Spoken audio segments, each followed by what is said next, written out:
and welcome to the fourth lecture of our friction discussion. Fourth lecture में हम लोग कुछ क्वेश्चंस करेंगे फ्रिक्शन के ऊपर पैकेज में. तो हेडिंग डालिए L4 questions on friction.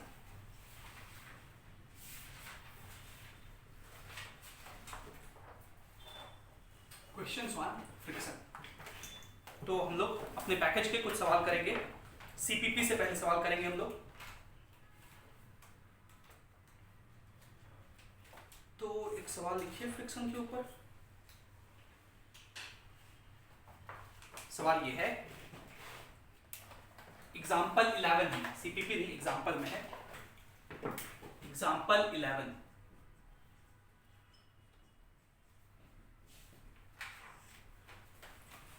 Question ये है कि एक टेबल है और इससे एक पुली कनेक्टेड है. यहाँ एक ब्लॉक है, इस ब्लॉक का मास m2 है, ये एक धागे से कनेक्टेड है और ये एक दूसरे ब्लॉक से कनेक्टेड है. इस ब्लॉक का मास m1 है. क्वेश्चन है, for the system shown in figure the coefficient of static and kinetic friction between the block m2 and the horizontal surfaces μs and μk. इस सरफेस के लिए μs दिया हुआ है, इस सरफेस के लिए μs दिया हुआ है 0.4 और μk दिया हुआ है 0.35 और इस m2 का वैल्यू दिया हुआ है 10 kg. m2 दिया हुआ है 10 kg. अब से पहला पूछा है, पहला पार्ट सवाल का, find maximum value of m1 so that block m2 does not move, ताकि ब्लॉक m2 मूव ना करे. ये पहला पार्ट है सवाल का. और दूसरा पार्ट है, also find acceleration of the system. Acceleration of system मतलब दोनों ब्लॉक्स का acceleration if m1 is equals to 5 kg. Try कीजिए सब लोग.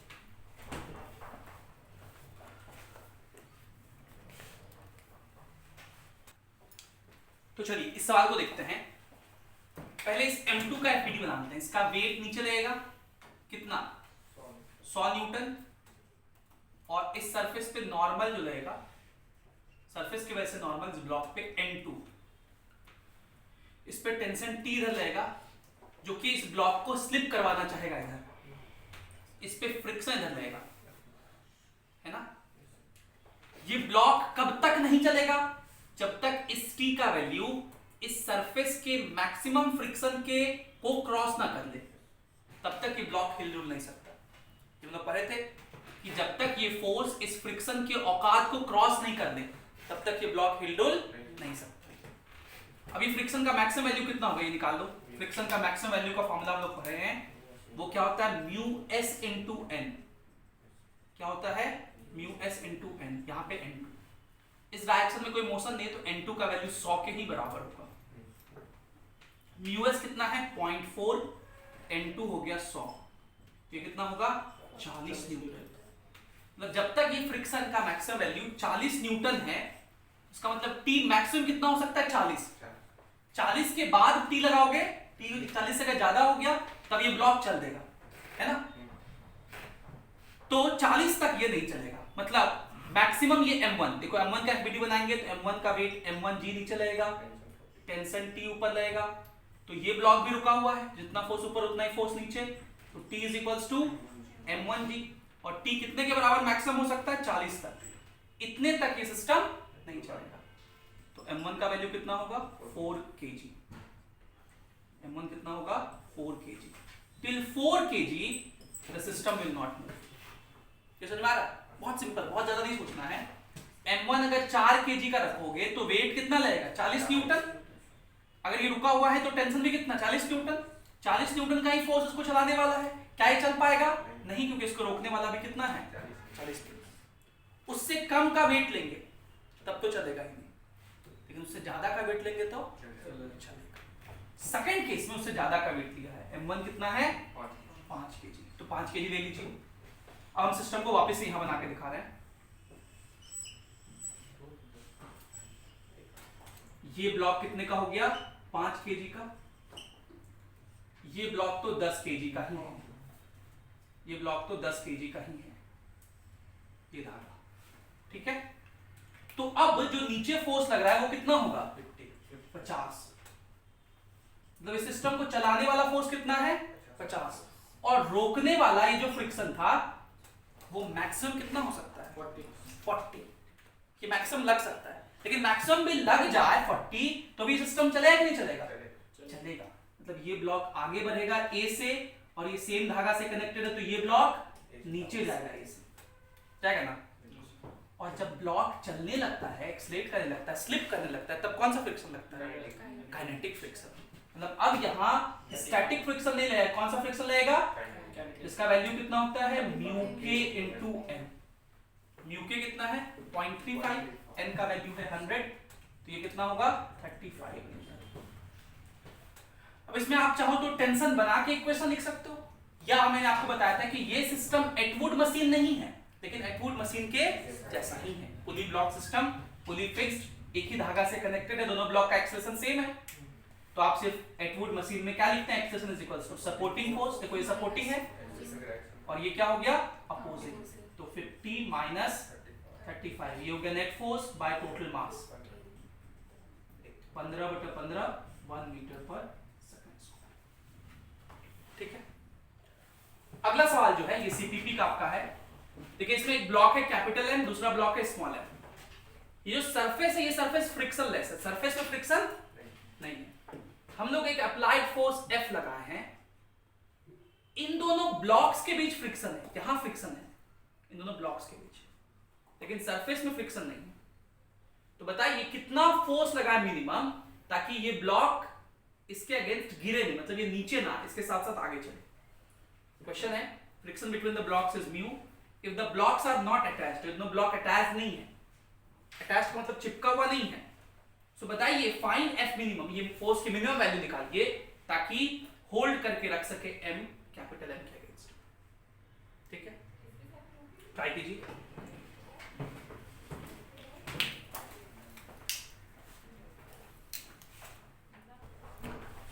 अच्छा कोई बात नहीं, एक सवाल ऐसा हम एक्सप्लेन कर दे रहे हैं, फिर ऐसा ही एक सवाल देंगे हम लोग को।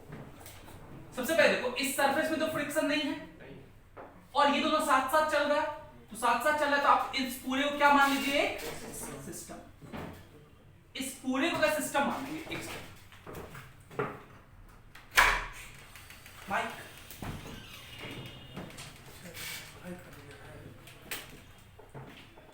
ये तोड़ेगा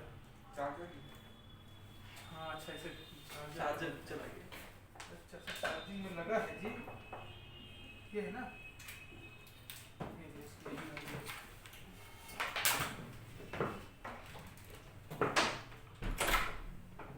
तो देखिए अगर हम लोग इस पूरे को एक सिस्टम मान लें, क्योंकि साथ साथ चल रहा है ना, तो ये वाला इस पर जो फ्रिक्शन लगा रहा हो, मतलब इन दोनों ब्लॉक्स के बीच जो फ्रिक्शन होगा उसको हम लोग इंटरनल फोर्स कहेंगे। इंटरनल फोर्स किसको कहते हैं?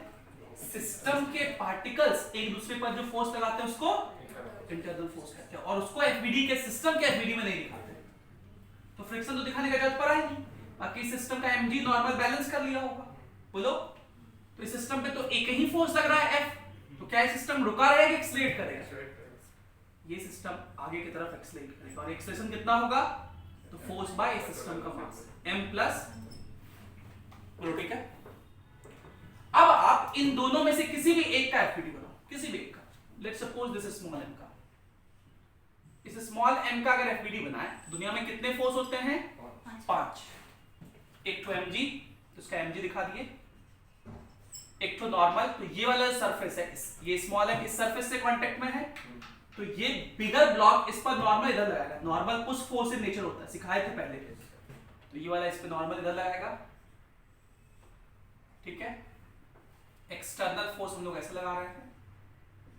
अब बताओ इस ब्लॉक का स्लिपिंग टेंडेंसी किधर है? ऊपर। स्लिपिंग टेंडेंसी किधर है? ये ब्लॉक नीचे स्लिप करना चाह रहा होगा, इसलिए ये वाला ब्लॉक इस पर फ्रिक्शन ऊपर लगाएगा, फ्रिक्शन ऊपर लगाएगा। और मैंने आपको बताया है कि जब भी आपसे मिनिमम या मैक्सिमम फोर्स पूछे ना, जब भी आपसे मिनिमम या मैक्सिमम फोर्स पूछे तो फ्रिक्शन तो मैक्सिमम ही लगेगा। जब भी आपसे मिनिमम या मैक्सिमम कुछ पूछे तो फ्रिक्शन क्या लगेगा, मैक्सिमम लगेगा। तो फ्रिक्शन कितना होता है, mu into N, mu into N. अब देखिए ये ब्लॉक जो है इस डायरेक्शन में मोशन तो कर नहीं रहा है, कर रहा है क्या, तो जितना फोर्स ऊपर उतना ही फोर्स, मतलब mu into N is equals to m g. ये हम लोग का पहला इक्वेशन हुआ। ये ब्लॉक इस डायरेक्शन में मोशन कर रहा है कि नहीं कर रहा है, बोलो कर रहा है। ये सिस्टम पे फोर्स लगाए हैं, ये सिस्टम आगे की तरफ एक्सलेट कर रहा है, कितने से, हाँ, तो ये आगे एक्सलेट कर रहा है। तो इस ब्लॉक के लिए इधर की तरफ इक्वेशन लिखो, क्या लिखेंगे, F minus N is equals to m. तो F ही हम लोग को निकालना है ना, F माइनस एन का वैल्यू रख दीजिए mg by mu is equals to m, और a का वैल्यू F by m plus m। इस वाले टर्म को इधर भेज दो, उसको इधर भेज दो। तो F minus small mf by capital M plus small m is equals to mg by mu. ये वाला टर्म यहां आ जाएगा, तो capital M into capital F plus small m into capital F, वो कट जाएगा ना, तो mf by m plus m is equals to mg by mu. तो f कितना हो जाएगा, इसको इधर भेज दीजिए, small m into capital M into small m into g by mu into capital M। So this will be the formula for minimum force. यही होगा मिनिमम फोर्स। और कैसे पता ये मिनिमम फोर्स है, क्योंकि हम लोग ये फ्रिक्शन क्या लिए थे, मैक्सिमम लिए। अब एक बार इसको समझ लीजिए कि कैसे पता चलता है हम लोग को कि ये फ्रिक्शन मैक्सिमम होगा। तो जरा सोचिए, इस ब्लॉक का स्लिपिंग टेंडेंसी नीचे है mg, बोलो, तो इस ब्लॉक को मुझे बहुत कम एफर्ट लगा के रोकना है। जितना ज्यादा फोर्स होगा नॉर्मल उतना ही बढ़ेगा। देखिए ध्यान से, नॉर्मल का अगर हम फॉर्मूला लिखें, n इधर भेज दे, ma इधर भेज दे, तो n इज इक्वल्स टू क्या लिखेंगे, f माइनस ma। बोलो, जैसे जैसे फोर्स बढ़ेगा नॉर्मल भी, और जैसे जैसे नॉर्मल बढ़ेगा फ्रिक्शन भी बढ़ेगा। बोलो, अगर आपको फोर्स मिनिमम चाहिए तो नॉर्मल सबसे कम लगे, बोलो, और नॉर्मल सबसे कम, ये नॉर्मल सबसे कम, मतलब जितना मैक्सिमम फ्रिक्शन लग सकता है उतना लगा दो, उससे ज्यादा वो लग ही नहीं सकता। नॉर्मल के साथ फ्रिक्शन भी तो घटते जाएगा, इतना भी ना घट जाए कि mg को वो ओवरलैप कर दे, mg से भी कम हो जाए, इतना भी नहीं होना चाहिए। लेकिन उतना सोचने से ज्यादा बेहतर है कि बस ये याद रखना कि जब भी मैक्सिमम मिनिमम पूछे तब फ्रिक्शन क्या लगता है, मैक्सिमम लगता है, खाली उसका डायरेक्शन ध्यान से करिएगा। आप में से कोई ये पूछ सकता है कि सर इसके जगह इसका एफबीडी बनाते तो आंसर आ जाता क्या, बिल्कुल आता। देखिए उसका एफबीडी बना के दिखाओ, कैपिटल M का एफबीडी बना रहे हैं। अगर इस कैपिटल M का एफबीडी बना, ये सेकंड मेथड, कैपिटल M का एफबीडी, तो इसका वेट कैपिटल mg नीचे लगेगा, इस सरफेस पे नॉर्मल ऊपर लगेगा, मतलब सरफेस इस ब्लॉक पे नॉर्मल ऊपर लाएगा, एंड डैश लिख देते हैं। यहां जो ब्लॉक था वो इस पर नॉर्मल इधर लगाएगा, n, बोलो, for every action there is an equal and opposite reaction. तो बिगर ब्लॉक जो था उसने स्मॉलर ब्लॉक पे नॉर्मल इधर लगाया था, बोलो, तो स्मॉलर ब्लॉक बिगर ब्लॉक पे नॉर्मल लगाएगा ना जी, वो लगा दिए।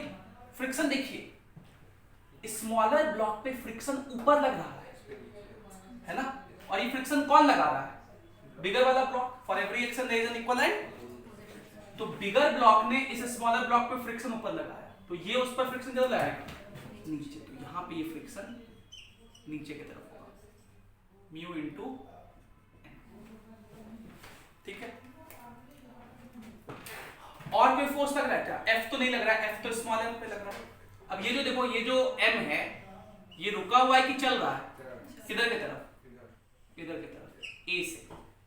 तो इधर की तरफ इक्वेशन लिख दीजिए, इधर की तरफ इक्वेशन क्या लिखेंगे, n is equals to capital M into A, capital M into A। तो n is equals to capital M into A, n का वैल्यू हम लोग को नोन है क्या अभी तक, ये अगर नहीं बनाते तो क्या n नोन है? नहीं। क्या a नोन है? a नोन है, yes. n is equals to m into a का वैल्यू पता है capital F by m plus m। लेकिन इससे तो n आएगा ना, मुझे तो f निकालना ही है। बोलो तो क्या सॉल्व कर पाएंगे? नहीं। तो सॉल्व करने के लिए हमको वापस से यहां इक्वेशन बनाना पड़ेगा। इसका सॉल्व करने के लिए वापस से इस ब्लॉक का एफबीडी बनाना पड़ेगा। इस ब्लॉक का एफबीडी बना के वापस से यहां से n निकाल लेंगे, f माइनस m के टर्म में यहां रख देंगे, तो यही इक्वेशन आ जाएगा। देखो f माइनस n तो फिर यहीं से निकालोगे, n तो फिर यहीं से निकलेगा। ये ऊपर तो जितना फोर्स ऊपर उतना ही फोर्स नीचे। मतलब इस केस में सिर्फ इसका बनाने से, एफबीडी बनाने से आंसर नहीं आएगा। आपको उसी छोटे वाले का बनाना पड़ेगा, तभी आएगा। और सिर्फ उसका बना के आंसर आ सकता है, लेकिन सिर्फ बड़े वाला के बनाने से आंसर नहीं आएगा। ठीक, क्यों नहीं आएगा समझ में आ गया? ये बात ध्यान रखना है। इसी पे बेस्ड एक और सवाल कीजिए, तब इस पे थोड़ा कॉन्फिडेंस आएगा। ये सवाल भी आपके पैकेज में दिया हुआ है। इसमें खाली फोर्स की जगह मैंने एक्सप्रेशन पूछा है। ये सरफेस है और ये एक काट है, ये ऐसे। इस काट का मास कैपिटल M है और इसके अगेंस्ट एक ब्लॉक रखा हुआ है जिसका मास स्मॉल m है। दोनों ब्लॉक अटैच नहीं है, इनके बीच का फ्रिक्शन कोएफिशिएंट म्यू है और ये फ्रिक्शनलेस सरफेस है। ये सरफेस फ्रिक्शनलेस है। आपसे पूछ रहा है minimum value of acceleration A। इस सिस्टम को A से एक्सलेट कर रहा है। So find minimum acceleration so that M will not slide down, ताकि ये स्मॉल m नीचे ना गिरे, उसके साथ साथ चलते रहे। निकालिए।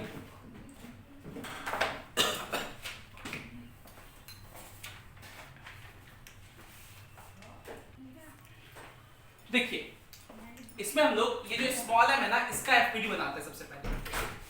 ये जो स्मॉल m है इसका एफपीडी बनाते हैं।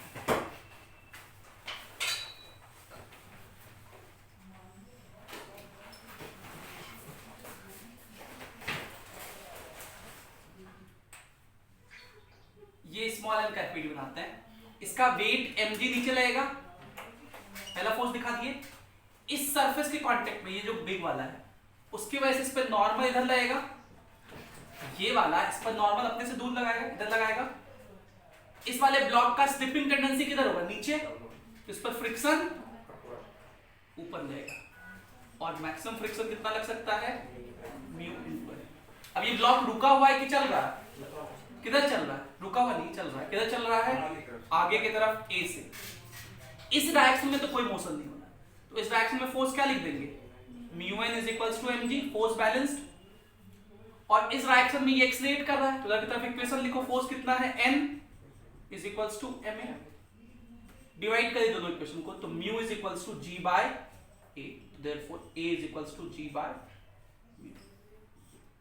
ऐसे आसान क्वेश्चन पूछे जाते हैं, लेकिन फ्रिक्शन देख के लोग डर जाते हैं, क्योंकि अभी बहुत कम समझ में आता है लोगों को। शुरुआत में फ्रिक्शन के क्वेश्चन बहुत कम समझ में आते, लेकिन धीरे धीरे बहुत सा क्वेश्चन प्रैक्टिस करवाएंगे तो आपको आसान लगने लगेगा, और बार बार इन क्वेश्चंस को करिए तो समझ में आने लगेगा। चलिए अगला सवाल करते हैं, ये भी आपके पैकेज का सवाल है। इस क्वेश्चन में ये कह रहा है कि एक बॉडी है जो कि एक टेबल पे रखा हुआ है, इसका वेट W है। इस बॉडी का वेट क्या है? W। What is W? Weight, mass नहीं है ये, ध्यान रखिएगा। is placed on the rough surface, ये सरफेस रफ है, and pushed by a force F, इसको पुश कर रहे हैं एक फोर्स F से, जिसका एंगल हॉरिजॉन्टल से थीटा दिया हुआ है। और कह रहा है कि इस सरफेस के लिए एंगल ऑफ फ्रिक्शन फाई दिया हुआ है। एंगल ऑफ फ्रिक्शन कितना है? फाई। आपसे पूछा है बताइए मिनिमम फोर्स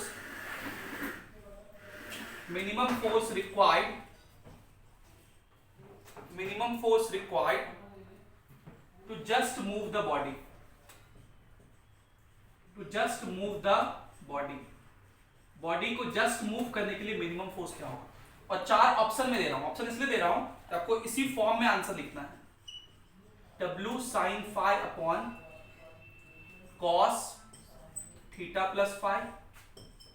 बी ऑप्शन में है W cos phi upon, sorry cos phi नहीं, cos theta upon cos theta plus phi. C option में हमारे पास है W tan phi upon sin theta plus phi. और डी ऑप्शन हमारे पास है W sin phi upon G tan theta plus phi. Solve कीजिए, बहुत आसान सवाल है ये।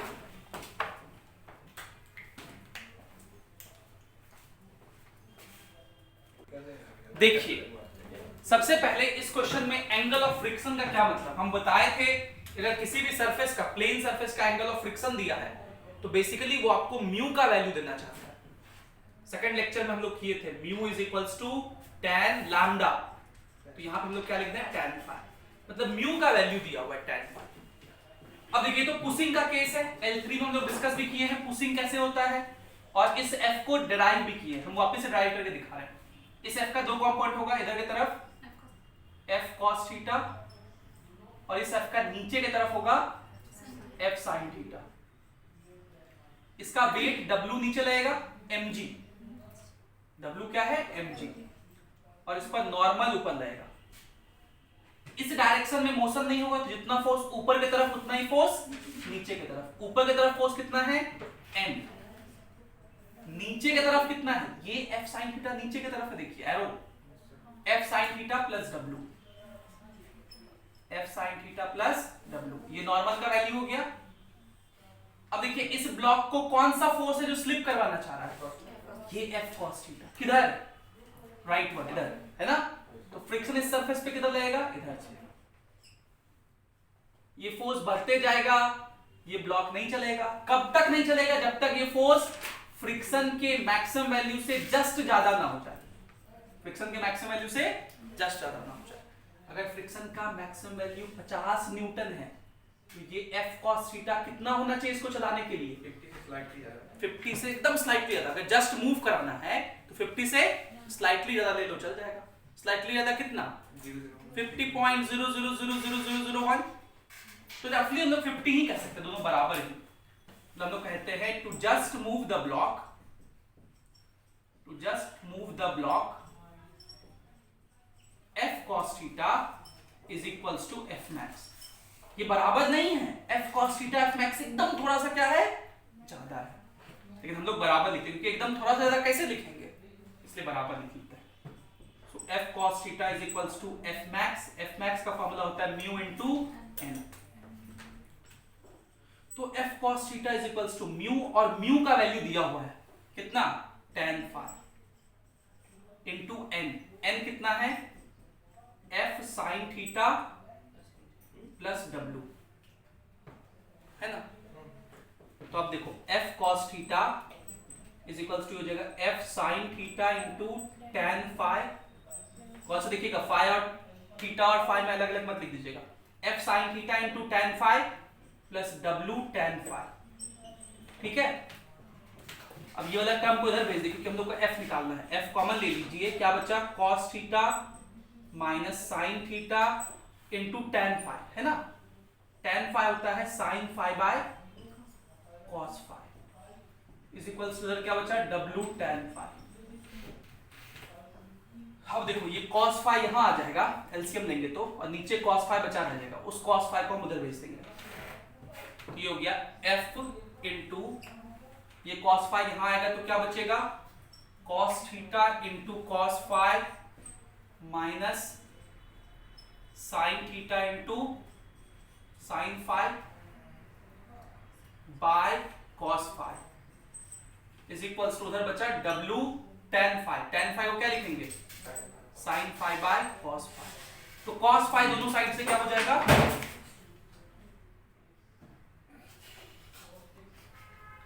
कॉस फाई दोनों साइड से कट जाएगा। अब देखिए फॉर्मूला लिखा हुआ है cos a cos b minus sin a sin b। cos a cos b sin a sin minus sin a sin b का क्या होता है cos a प्लस b। तो theta plus phi is equals to w sin phi. तो therefore f कितना हो जाएगा w sin phi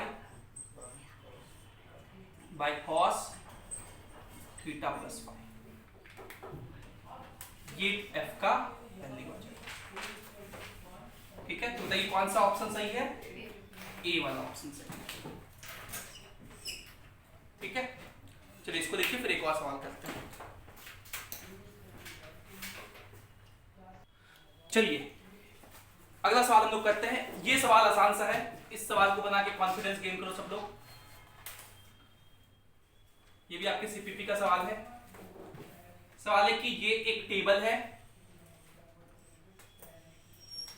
ये एक पुली है, इस पर एक ब्लॉक रखे हैं, इस ब्लॉक का मास m1 है, इस सरफेस का फ्रिक्शन कोएफिशिएंट म्यू है, ये एक धागे से कनेक्टेड है, इस ब्लॉक का मास m2 है। सवाल है कि अगर ये सिस्टम चल रहा है, ये कह दे रहे हैं हम कि ये सिस्टम चल रहा है, तो बताइए इन ब्लॉक्स का एक्सेलरेशन क्या होगा। This system is moving, obvious बात है मूव कर रहा है तभी तो एक्सेलरेशन पूछेंगे, नहीं तो एक्सेलरेशन तो जीरो हो जाएगा। अच्छा बताओ इन ब्लॉक का एक्सेलरेशन सेम होगा कि अलग अलग होगा? सेम होगा। इसका एक्सेलरेशन a इधर की तरफ, तो ये a निकालना है, ये आप लोग का सवाल है। और इसके बाद अगला सवाल बनाना है, वो हम यहाँ लिखते हैं।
ये तो एक महीने का सवाल है, आसान है।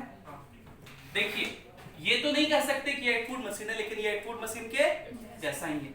इसका वेट m2g नीचे लगेगा, टेंशन दिखाने की कोई जरूरत नहीं है। ये ब्लॉक इधर जाएगा तो फ्रिक्शन इस पे इधर लगेगा, और क्योंकि चल रहा है तो काइनेटिक फ्रिक्शन लगेगा म्यू s म्यू के सेम ही है, तो म्यू इनटू n, और इस पे नॉर्मल किसके बराबर होगा m1g के बराबर। अब बताओ ये फोर्स सपोर्टिंग की अपोजिंग? Supporting, opposing. ये ब्लॉक इधर एक्सलेट कर रहा है भाई, ये इधर जा रहा है, फ्रिक्शन इधर लग रहा है, अपोजिंग ना। ये फोर्स सपोर्टिंग की अपोजिंग? सपोर्टिंग। तो एक्सलेशन हम लोग जानते हैं, supporting force m2g minus opposing force mu m1g bye total मास m1 प्लस। आंसर एक लाइन का सवाल था। अगर आपसे इस धागे में टेंशन पूछ दे तो इस ब्लॉक पे टेंशन T लगा दीजिए, इसके लिए इक्वेशन लिख के आंसर लिख दीजिए। अगला सवाल देखिए, ये भी आपके सीपीपी का सवाल है, इंपॉर्टेंट सवाल है, समझिए। ये एक वॉल है और इसका फ्रिक्शन कोएफिशिएंट 0.6 है। एक ब्लॉक है और इसको प्रेस कर रहे हैं 12 न्यूटन के फोर्स से, ठीक है, और ये ब्लॉक रुका हुआ है। This block is at rest.